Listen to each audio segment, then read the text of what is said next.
여러분 안녕하십니까. 경제현장 오늘 시작합니다. 윤석열 정부가 펼칠 5년 경제 운영의 큰 그림과 방향을 담은 새 정부의 경제정책이 발표됐습니다. 민간 규제 완화와 공공개혁, 세제 개편의 방향을 제시했는데요. 과연 위기의 한국 경제를 살려내 성장과 복지의 선순환을 만들어낼지 두 분의 경제 전문가 모시고 진단해 보겠습니다. 유튜브 실시간 댓글 의견 주시면 토론에 반영합니다. 경제현장 오늘입니다.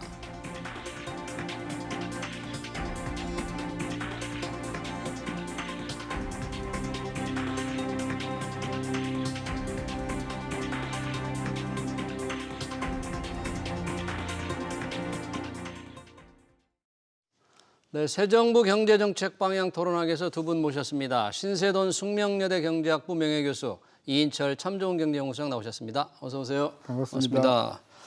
자, 5년의 경제 운영 계획 윤석열 정부 어떻게 펼쳐질지 청사진이 나왔습니다. 자, 전 정부 문재인 정부와 비교해서 과연 뭐가 다를지 우선 궁금한데요. 신 교수님, 네. 뭔가 좀 차별화가 좀 많이 납니까? 혹시 문재인 정부 국정 과제의 1장 1절 1호가 뭔지 아세요? 소득주도 성장이요? 아닙니다. 뭡니까? 그러니까 제일 중요한 챕터 1, 예. 챕터 1의 제1절, 예. 제1호가 뭐냐 하면요. 예. 철저하고 완전한 적폐청산이었어요. 그랬어요? 네. 적폐청산이 네, 1호입니다. 그래서 5년간 예, 그다음에 세 그랬군요. 번째가 뭔지 아세요? 뭡니까? 반부패 청렴 한국. 반부패 청렴 네, 한국. 그게 세 번째고요. 예. 네 번째가 뭔지 아세요? 네 번째가요. 네. 표현의 자유, 언론의 독립입니다. 이 기치를 걸고 문재인 정부가 5년 국정을 했어요. 문재인 정부가요. 네. 그러면 적폐청산 되었는가? 그다음에 반부패 청렴해졌는가? 문재인 정부 관계 사람들은 그렇게 얘기하겠죠. 네. 그다음에 표현의 자유, 언론의 독립이 있었던가? 네. 그게 문재인 정부의 국정 과제 중에서 가장 중요한 것 중에 가장 중요한 거고 우리가 비판하는 소득주도 성장은요. 네. 그 한참 뒤에 나오는 거거든요. 네. 거기에 비해서 오늘 발표한 새 정부 경제정책의 방향의 예. 제1장, 제1절, 제1호는 뭐냐 하면 예. 민간 주도 역동 성장에 그죠? 네. 그 규제 혁신 혁신이에요. 민간을 주도로 한 네, 민간이 그래서 주도하는 앞으로 그 윤석열 정부에서는 규제 개혁이니 규제 혁파니 이런 그 혼란스러운 용어를 쓰면 안 되고 예. 규제 혁신입니다. 규제 혁신으로 네, 통일. 계속해서 지금 이 정부는 네. 규제 혁신 하니까 그 우리가 조금 구분을 해야 돼요. 왜냐하면 네. 그 전 정부들도 뭐 규제 개혁, 규제 혁파 예. 뭐 비슷한 용어를 규제 너무 많이 철폐. 썼잖아요. 예. 철폐 많이 썼잖아요. 예. 그런 면에서 아까 문재인 정부하고 뭔 차이가 있는가 그런 면에서 이 정부는 민간 주도 역동 성장을 강조하면서 거기에 규제 혁신에 방점을 뒀다는 것이고 네. 그다음에 두 번째로 중요하게 생각한 것이 뭐 5대 개혁인지 6대 개혁인지 그 세 보면 뭐 5대 개혁으로 했더라고요. 5대 개혁인데 그 중에 하나가 두 개가 합쳐져 있어요. 그래요? 그래서 저는 6대 개혁이라고 하는 게 맞는데 네. 공공, 그다음에 연금, 노동, 교육, 금융 서비스 이렇게 5개 돼 있잖아요. 네. 이게 이제 두 번째 네. 이번에 그 정부의 목표고요. 예. 그다음에 이제 세 번째가 과학기술 발전, 투자를 R&D를 통한 예. 선도 경제 그리고 이제 마지막이 행복 경제잖아요. 예. 뭐 그 나머지 거는 나중에 한다고 하더라도 저는 규제 혁신에 이번 정부가 방점을 둔 점에서 전 정부하고는 확실히 차별이 된다. 예. 근데 이제 그 규제 혁신의 구체적인 방법론에서 네. 이제 그 이 좀 뭐라 그럴까 이 과연 제대로 추진할지. 보완될 부분은 저는 조금 있다고 생각하고 그건 조금 이따 이야기 드리겠습니다. 예. 이인철 소장님 그러면 민간 주도 성장 규제 혁신을 내걸 수밖에 없었던 윤석열 정부의 어떤 현재 상황에 대한 인식 왜 이렇게 방향을 잡았을까요? 사실은 뭐 이 지금 그 신 교수님은 이제 어차피 여당 편에서 이제 몸담으셨던 분이기 때문에 이전 정부와의 비교를 얘기했다면 저는 예. 인수위 때 공약과 지금 기획재정부 주도로 만들어진 새 정부의 5년간의 경제정책 방향을 보면 예. 크게 두 가지가 예. 하나는 뭐 저는 사실 출범된 지 한 달도 안 된 정부 재뿌리는 거 싫어하고요. 네. 윤석열 정부가 성공하길 기대하면서 그럼에도 불구하고 이게 인수위 때 했던 거랑 거의 비슷하네. 너무 비슷하네. 인수위에서 만든 안과 만들었던- 그렇습니다. 그렇겠죠. 네. 그러다가 이제 그대로 다 녹여놨고요. 네. 뭐 일부 병사 뭐 200만 원 뭐 월급 인상 빼놓고 예. 법인세 낮추겠습니다. 종부세 낮추겠습니다. 재산세 낮추겠습니다. 정부 이제 이전 정부 것을 다 이제 복귀시킨다는 거고 주식도 양도세 폐지하겠습니다. 거래세는 낮추겠습니다. 여기다 5대 구조 개혁 담고 있는데 예. 사실은 뭐 이런 게 다 쉬운 일은 물론 아니에요. 네. 그럼에도 불구하고 지금 새로운 게 거의 없어서 인수위 때 했던 걸 그대로 다 하면 여기 지금 앞으로 5년간 260조 원 이상 드는데 네. 세금은 전부 깎아주겠다는 거예요. 더 걷다는 게 없습니다. 세금은 깎아주는데 예. 추가로 지출해야 될 건 265조 5년간 어떻게 맞습니다. 할 거냐 걱정이다. 그러다 맞습니다. 그러다 보니까 이게 지금 그 정부가 아닌 민간 주도 어떤 경제 정책 네. 시장 원리를 따라간다라는 데 대해서 방향성은 맞지만 예. 과연 공약 안 지켜도 될 공약이 너무 많이 들어가 있고 어. 또 여기에다가 또 굉장히 여서야대 상황에서 지금 이 법적인 문제, 예. 법인세라든가 종부세라든가 굉장히 민감한 문제가 있거든요. 예. 이걸 과연 하면서 또 굉장히 진을 빼지 않을까, 오히려 민생은 뒷전이 되지 않을까라는 우려가 있습니다. 네, 보는 시각이 조금씩 이제 다를 수 있는데 신선호 교수는 이제 규제 혁신, 윤석열 정부의 가장 핵심적인 게 지금 민간 주도 성장 규제 혁신인데 그 규제 혁신을 추진해가는 어떤 절차, 방법, 추진 체계 이런 면에서 조금 기대를 할 만합니까? 어떻습니까? 이제 그 부분이죠. 예. 그 저는 이 정부의 그 정책을 발표할 때 뭐가 제1 첫 장인가, 뭐가 제1 첫 장의 첫 절인가, 예. 첫 절의 첫 꼭지가 뭔가, 이게 그 정부가 상징하는 제일 중요한 거를 앞머리에 정답. 내둔단 말이에요. 예. 근데 이번에는 이제 규제 혁신이에요, 그죠? 네, 규제 혁신인데 그 규제 혁신장의 제1 꼭지가 뭐냐? 예. 체계적인 거버넌스를 강화한다는 거예요. 무슨 뜻입니까? 그게? 그게 규제 혁신 네. 태스크포스를 만들겠다.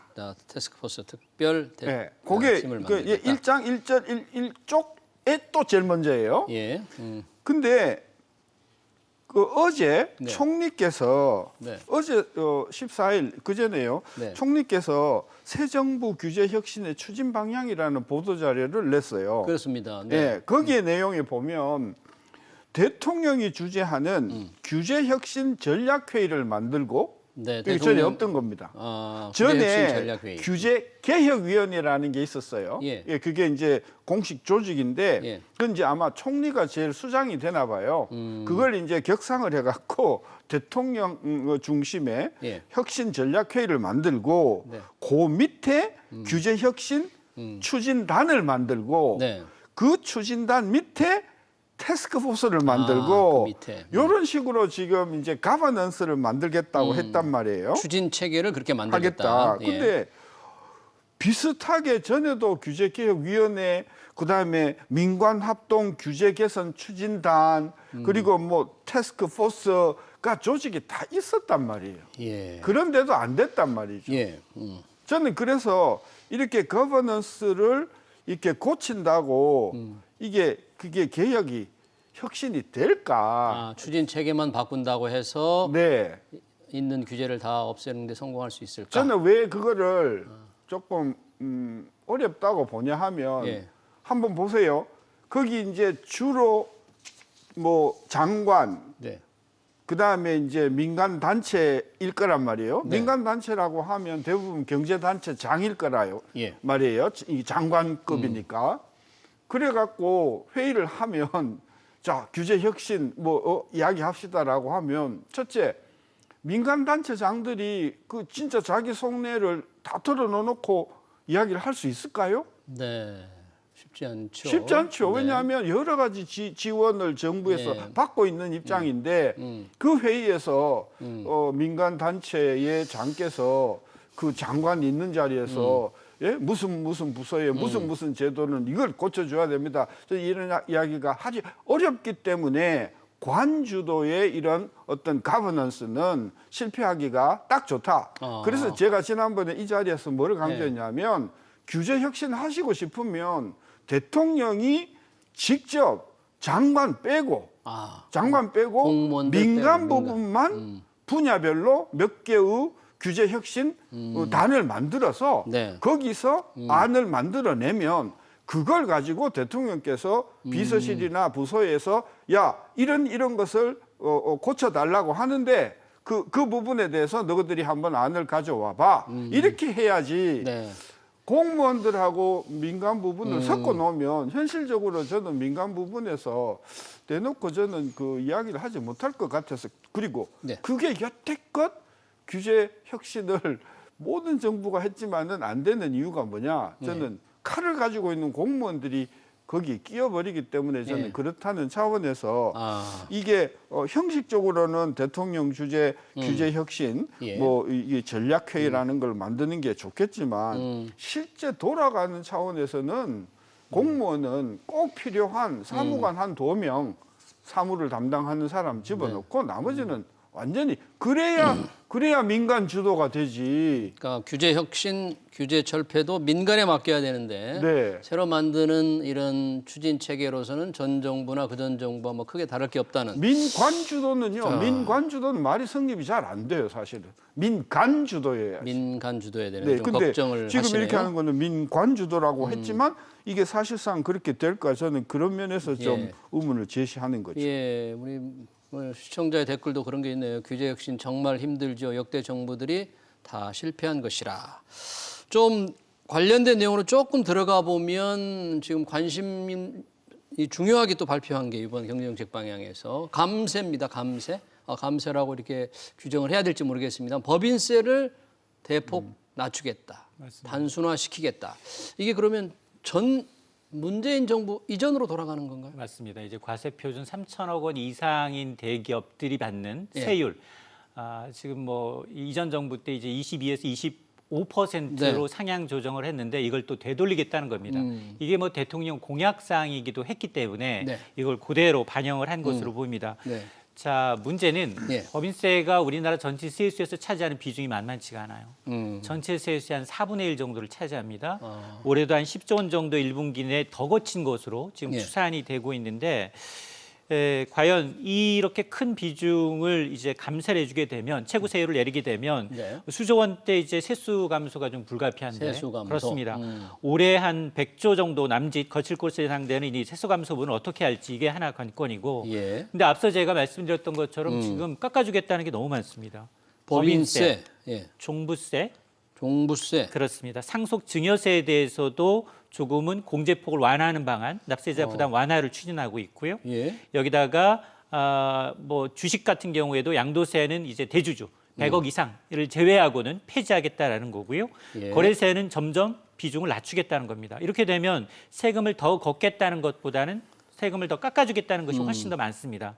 또 하나는 지금과 같이 이제 대외 불확실성이 많은 상황에서 기업들이 법인세 3%를 낮춰준다고 과연 이걸 투자, 신규 투자와 고용으로 연결할 거냐? 그런 기대를 가지고 뭔가 국제 경쟁력 강화를 좀 위해서 맞습니다. 부담을 덜어주기 위해서 하는 건데 그럴 거냐? 맞습니다. 의문이다 이런 얘기예요. 그러니까 그 지금 대내 경제 상황이 정말 이 복합적이고 초대형 위기, 퍼펙트 스톰이라고 얘기할 만큼 전례 없는 위기다 보니 이런 세금에는 굉장히 좀 둔감하고 오히려 전 세계적인 경제 트렌드 흐름을 봐가면서 투자할 가능성이 높기 때문에 이게 어느 정도 이제 이 세금 대비 이 빠져나가는 세금 대비 효과가 있을지 이 여부에 대해서 특히나 아마 이제 이 지난 정부 때 이제 법인세를 올려놨기 때문에 지금 야당의 경우에는 이게 극구 반대하고 있는 상황이거든요. 민주당에서. 그렇습니다. 다시 MB 정부의 회기냐 판박이다 라면서 이제 뭐 4대강 운운하면서 계속해서 이제 이 딴지를 걸 가능성이 굉장히 높기 때문에 아마 종부세와 더불어서 이제 법인세율 인하의 경우에는 아마 원인 구성이 제대로 되고 난 다음에는 여야가 굉장히 팽팽한 힘겨루기를 할 가능성이 높아 보입니다. 신 교수님은 어떻게 보십니까? 종부세이나 법인세이나 25%에서 법인세는 사실 2년 전에 총선에서도 그 당시에 미래통합에서 일부 보수 의원들께서 예. 그 22%로 낮추자 하는 이야기가 있었어요. 네. 근데 그때 제가 이제 정책을 담당하는 입장에서 이것은 정치적으로 굉장히 민감하고 네. 불필요하게 재벌을 위한 정당이다라는 오해를 받을 수가 있으니 대기업만 위한 것이다. 그러죠. 그래서 그 부분은 우리가 이야기하지 마자 해가지고 안 했는데 2년이 지나서 이제 또 이야기가 나오잖아요. 네.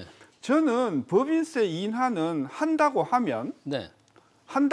저는 하는 거는 할 수 있다고 봐요. 추진하는데 한다면 네, 한다면 3천억 이상의 과표만 낮춰줄 게 아니고 25에서 22로 낮춰줄 최고 게 아니고 세율 적용 대상이 네. 과표 3천억 원인데 네. 거기만 낮출 게 아니고 그걸 지금 25% 이상 25%를 내는데 예. 그거를 22%나 낮춰줄 낮추면. 게 아니고 예. 과표가 더 낮은 사람의 세율도 같이 낮춰줘야죠. 그러니까 최고 세율이 낮아지면 그 밑에 과표 대상도 동시에 낮아지게 되겠죠. 안 그럴까요? 그렇죠. 그거 안 예를 그렇습니까? 들면 한 300억 정도 되는 분들은 세율이 22%거든요. 그분들은 뭐 아무것도 바뀌는 게 없죠. 동시에 최고 세율을 낮추는 게 아니라 네. 과표 낮은 기업들도 혜택을 받게 낮춰야 된다. 낮춰줘야 동시에 해야 이번에 된다. 법인세 인하가 재벌을 위한 조치다. 이런 오해는 안 산단 말이에요. 네. 저는 그런 관점에서 이 3천억 이상의 과표에 대해서만 세율을 낮추는 것은 불필요한 오해를 살 수 있다. 근데 그런 냄새가 또 나는 게 아까 잠깐 이야기했지만 예. 국가 전략 기술, 국가 전략 기술 시설 투자에 대해서 예. 그 이제 세액 공제를 해주는데 예. 지금 어떻게 돼 있냐면은 예. 대기업은 6%에서 10% 예. 세액 공제율이 세액 공제율이요? 예. 중견기업은 8에서 12% 예.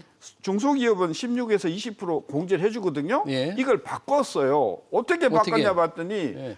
대기업만 6에서 10을 8에서 11로 올려준 거예요. 대기업만 네. 대기업이 해준 투자를 거예요. 많이 하니까 투자를 많이 하라고 지금 그렇게 해주려고 그럼 해주려고 그러는 거죠. 중견기업은 그럼 전략 기술로 그러면 투자를 안 하나요?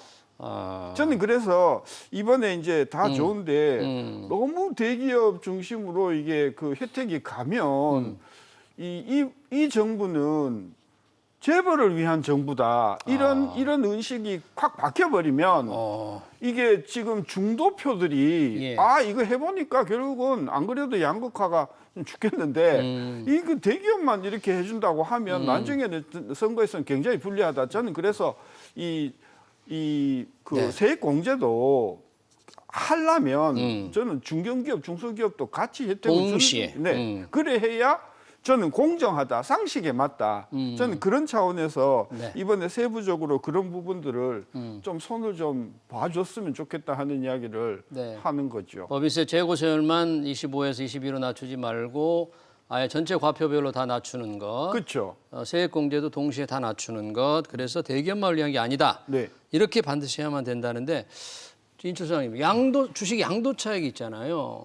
양도 차익 과세가 지금 예고편으로만 보면 예고된 걸로만 보면 대상이 확 주는 거죠. 맞습니다. 이것도 그러면 소득이 많은 사람만 혜택을 보게 되는 거예요? 지금 이것도 사실은 이제 이 동학개미가 굉장히 저항이 좀 심했죠. 네. 그러면서 이제 대선 과정에서 2023년부터 5천만 원, 주식에서 양도차익 5천만 원을 초과하는 금액에 대해서 이제 이 매기기로 했는데 네. 그런데 지금은 바뀌었습니다. 지금 보면 주식 양도세는 대주주 기준 100억 이상.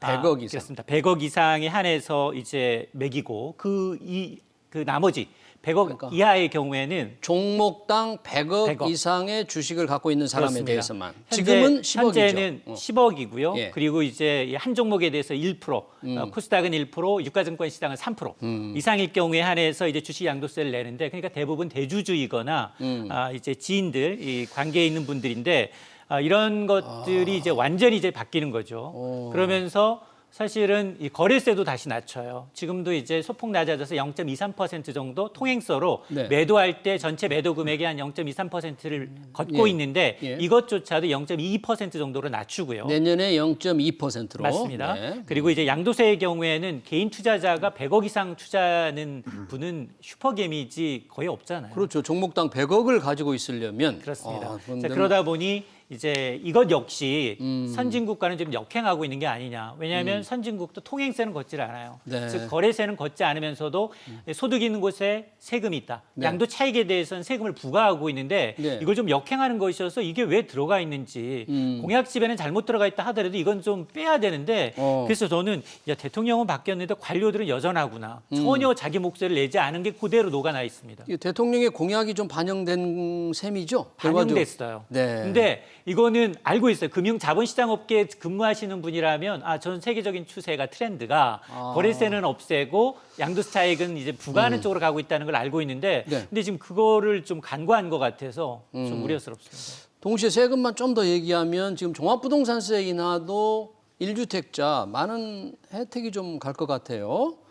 공정시장 가액 비율을 100%에서 60%로 낮추고 올 한 해 한 번 1세대 1주택에 대해서 특별공제 3억 원을 도입한다. 그래서 과표 14억 원까지는 종부세가 제로가 된다는 얘기. 이거 어떤 일단 뭐 이게 아직 확정은 안 됐고요. 예. 이 관련된 그 여러 가지 그 국회에서 해결돼야 할 그런 문제들이 많기 때문에. 근데 정부는 이제 국회를 안 거치고 해보겠다 시행령으로 이런 이제 방침을 정한 거네요. 그런데 예. 저는 왜 1가구 1주택만 혜택을 주냐?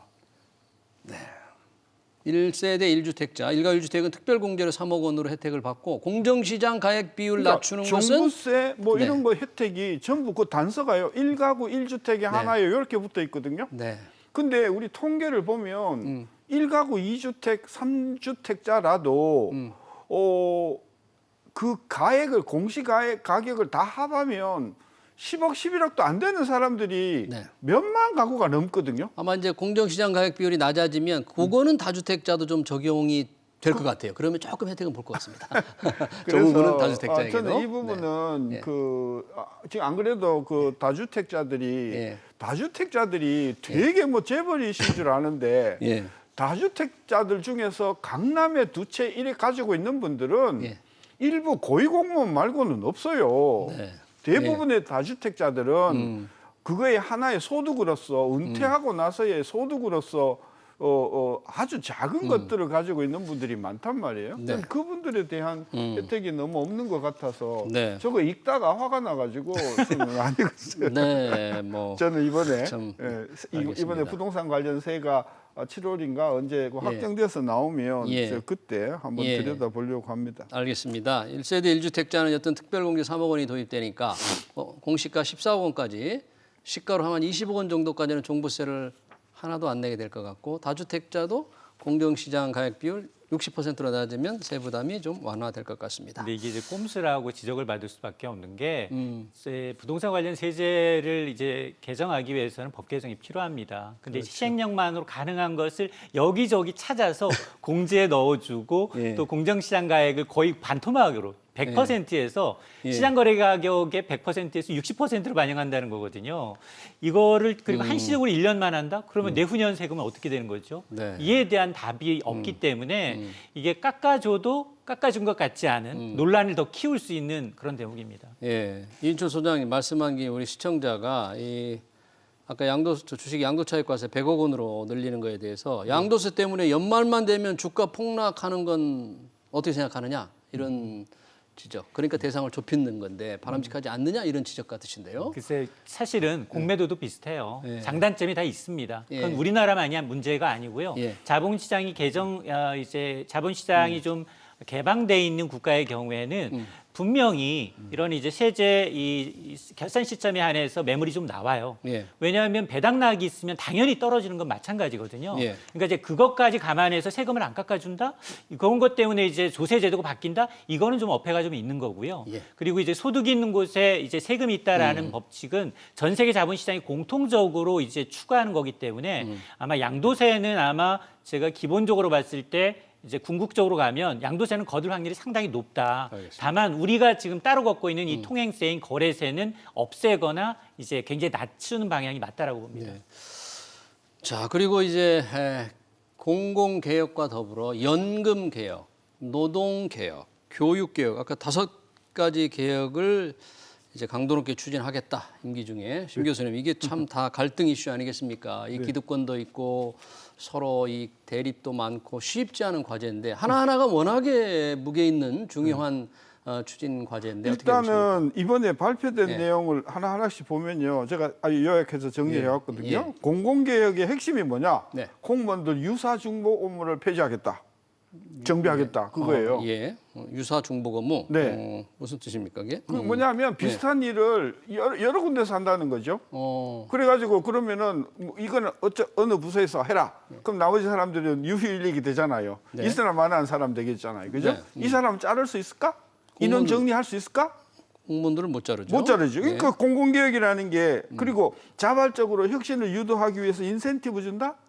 그럼 인센티브가 없어서 공무원이 그러면 그동안 자발적 혁신을 안 했나? 네. 저는 이것을 그래서 공공개혁도 이거 말이 공공개혁이지. 네. 그다음에 연금은 23년 하반기에 예. 공공연금 개혁위원회를 만들어서 그때 하겠다고 했으니까 이거는 하겠다고 한 거지 이것도 내용이 없어요.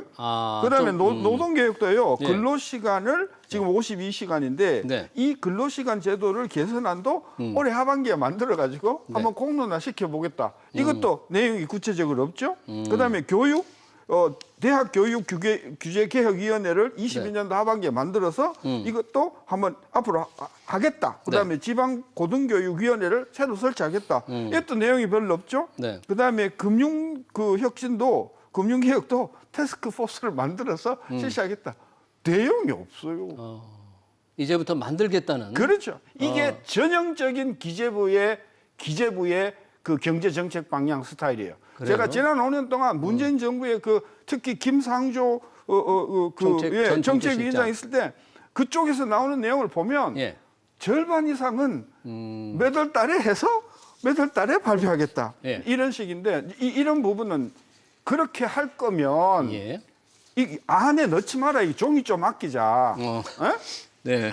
저는 그런 부분에서 우리 이 기재부나 의욕을 담은 정책을 고작 종이 정도 낭비하는 수준으로 격화시켰네요. 그렇죠. 교수님께서. 그리고 사람들이 이게 이 공무원들이 이거 사람들이 안 보는 줄 아세요.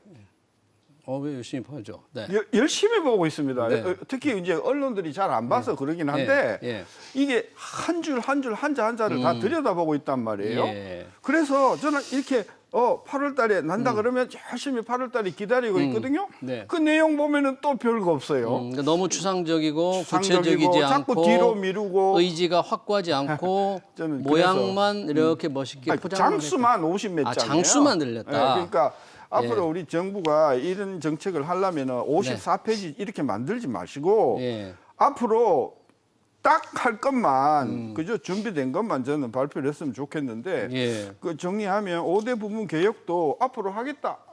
예. 구성하겠다. 이것만 있지. 구체적인 구체안이 내용은 부족하다. 5대 저는 안 개혁안. 보인다. 저는 그런 그게 좀 평가를 아쉽다는 하고 얘기네요. 개혁안도 조금 구체적이지 않은데 일부 복지 확대 내용이 좀 들어가 있습니다. 윤석열 대통령이 공약으로 약속한 부모급여, 노인 기초연금 인상은 어떻게 구체안이 지금 좀 들어가 있습니까? 내용에? 그렇습니다. 지금 어쨌든 취약계층에 대한 이제 보호 측면에서 이제 부모급여, 노인연금의 이제 단계적인 확대를 얘기하고 있는데요. 예. 뭐 이 부분에 대해서는 뭐 이제 논의가 있다 하더라도 아마 첫 도입하는 것이기 때문에 예. 상당히 이제 찬반 논란이 있을 수밖에 없는데 지금 부모급여의 경우에는 만 0세 네. 이제 12개월까지는 월 70만 원에서 이제 100만 원으로 단계적으로 확대하겠다라는 내용이 들어가 있고요. 예. 또 노인 빈곤율이 우리 OECD 1위인데 이걸 지금 월 30만 원씩 받고 있는 걸 기초연금? 단계적으로 기초연금 40만 원으로 상향 조정하겠다. 이것도 사실은 이제 공약 사항이어서 예. 공약사항에서 집어넣긴 했는데 이에 따른 어떤 재정이 구체적으로 나와야 되거든요. 예. 여기에 소요되는 재정이 얼마이고 이걸 어떻게 충당할지에 대한 구체적인 그림이 없기 때문에 아마 국민적인 화두로는 이제 제시할 만하지만 그러나 예. 구체적인 이제 실행 방안에 대해서는 좀 더 지켜봐야 되겠습니다. 신 교수님 어떻게 생각하십니까? 출생률 높이기 위해서 부모급여, 내년에 70만 원, 내후년에 100만 원, 기초연금 월 30만 원에서 40만 원 인상 필요한 제도입니까? 제가 한 1년에 출생 인원을 한 20만으로 잡고 보면 20만보다 조금 더 많을 텐데 그러면은 0세가 되는 분이 예. 1년에 한 20만 명이잖아요. 예. 그분한테 한 가구당 100만 원씩이면 1년에 1200만 1200만 원. 원. 1200만 원 1년간. 곱하기 20만 하면은 예. 이게 한 2,400억쯤 되나요? 그죠? 네. 근데 이게 매년 나간단 말이에요. 그렇죠. 네. 그러다 0세에서 1세가 되면 또 금액이 조금 작지만 또 줘요. 그렇습니다. 그렇게 해서 이게 출생률이 높아질까? 저는 뭐 근데 다 해왔잖아요. 모든 네. 정부가 다 해왔는데 예. 뭐 안 한다고 하면 또 너무 박하니까 예. 저는 예. 별로 썩 내키는 즉 출산 장려 정책으로 썩 내키는 정책은 아닌 것 같다. 아니지만 네. 어쨌든 꼭 해온 거니까 네. 뭐 없앨 수는 없을 것 같다는. 네, 부모 급여 같은 건 이제 새롭게 마련해 보겠다는데 과연 돈이 또 들어가는 돈도 좀 적지 않을 것 같습니다. 자, 윤석열 정부의 새로운 경제 정책 방향 토론 여기서 마치겠습니다. 지금까지 신세돈 숙명여대 경제학과 명예교수 이인철 참 좋은 경제연구소장이었습니다. 고맙습니다.